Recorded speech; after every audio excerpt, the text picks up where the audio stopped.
Now, I'll be honest, lads, I'll keep it 100%. I didn't really want to ever have to talk about this guy ever again. But with news that's like slowly developing, like underground and just creeping onto social media, I feel like at some point it's going to be inevitable either way. But before we get into the topic, just quickly, there are going to be some like triggering sort of topics that are covered in this video. So if you know anyone, if you are affected by any of those, there are some useful links down in the description. But there are rumors and murmurings that Mason Greenwood is gonna be reintegrated into the Manchester United squad. Now, this hasn't been confirmed by the club or by the manager or by the players just before that one gets out there, but he has been training on his own, I assume with United affiliated coaches of some kind. Either way, he's out there with his team training at the moment by himself. Erik ten Hag is allegedly open to the idea of Mason returning to the squad, and this might seem like a bit of a minor thing, but I saw like a screenshot from eFootball, the Konami video game of him back in the game. He's not obviously been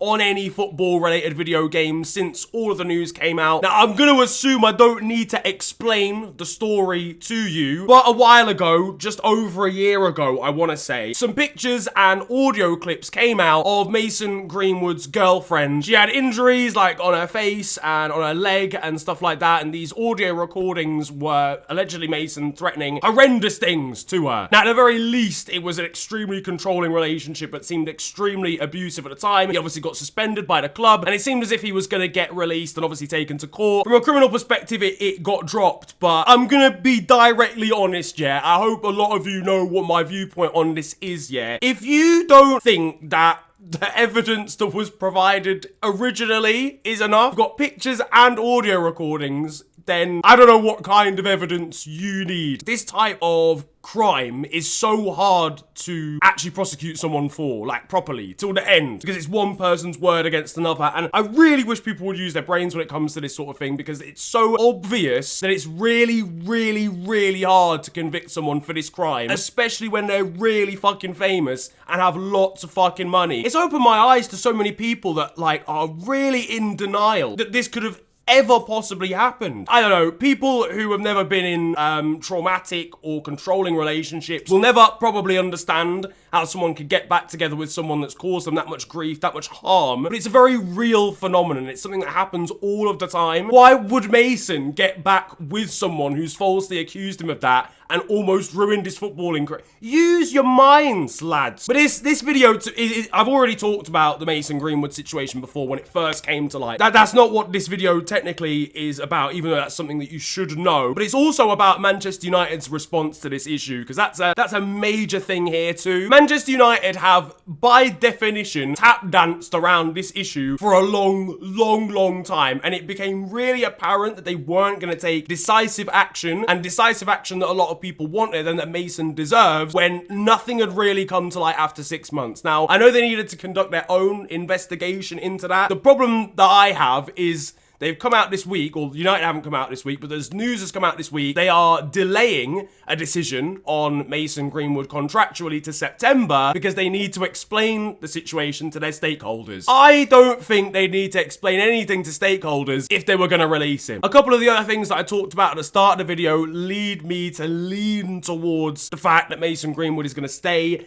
at Manchester United. But just imagine Mason Greenwood right now was a random youth player that probably ain't gonna make it in the starting 11, and his number on the back of his shirt is like 67. He ain't still at the club, bro. You must be kidding yourself if you think he would still have a contract at this football club. The only reason this has been tap danced around, the only reason there's any potential, the only reason he's going to stay at the club is because he's Mason Greenwood, and he provides either financial assets to the club or he's gonna, perform well. He was a good player back in the day. He was actually training on his own with people from his own camp, and they threatened cameramen when they saw that they were filming him. So they've learnt from Mason himself, clearly, because he's pretty good at threatening. It's good to see a story like this, isn't it? Really promotes personal growth and shows that he's truly changed as a person. As I said, there's no way this story would be rumbling on. There's no way they would even have any contemplation for keeping him at the club if he was just a youth player, a backup that never really got any game time or whatever. And that's what really leaves a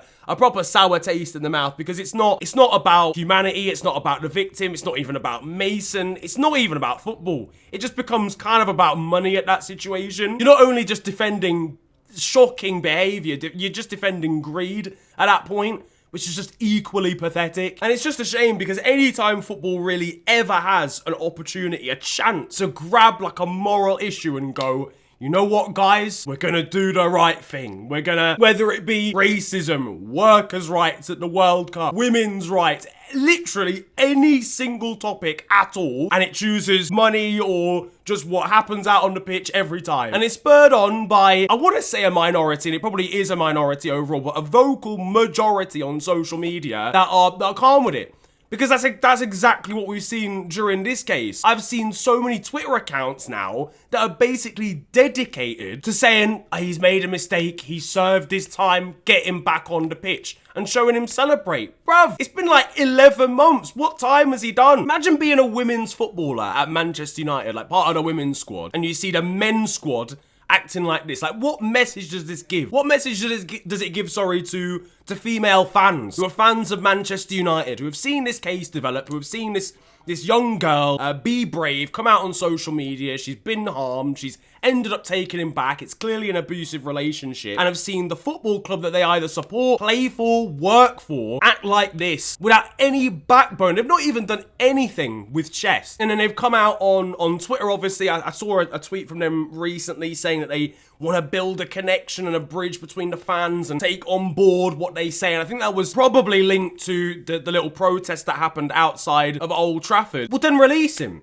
Or at least make a statement. Like, you're just gonna have to say something. You can't just keep kicking the can down the road, talking to stakeholders, because at the end of the day, it affects a lot more people than just some businessmen in suits at a football club. Either way, I'm just disappointed with a lot of people. I'm not gonna lie. I'm disappointed with Manchester United. I'm disappointed with Erik ten Hag. If those were genuinely his comments, again, they might not have been. I've just seen it a few times online and from news outlets and stuff. I'm disappointed with certain Manchester United fans, to be honest with you, that are genuinely hoping for his reintegration into the team. Yeah, man, it's a generally disappointing state of affairs. We'll obviously see how things play out. There seems to be a new deadline for September now that we'll see some kind of decision being made here. Don't know whether we'll see Mason Greenwood play football in a Manchester United shirt, because it depends on a lot of actual footballing factors, crazily on top of the moral ones. But either way, it does seem as if United are at least trying to bring him back into the squad, and that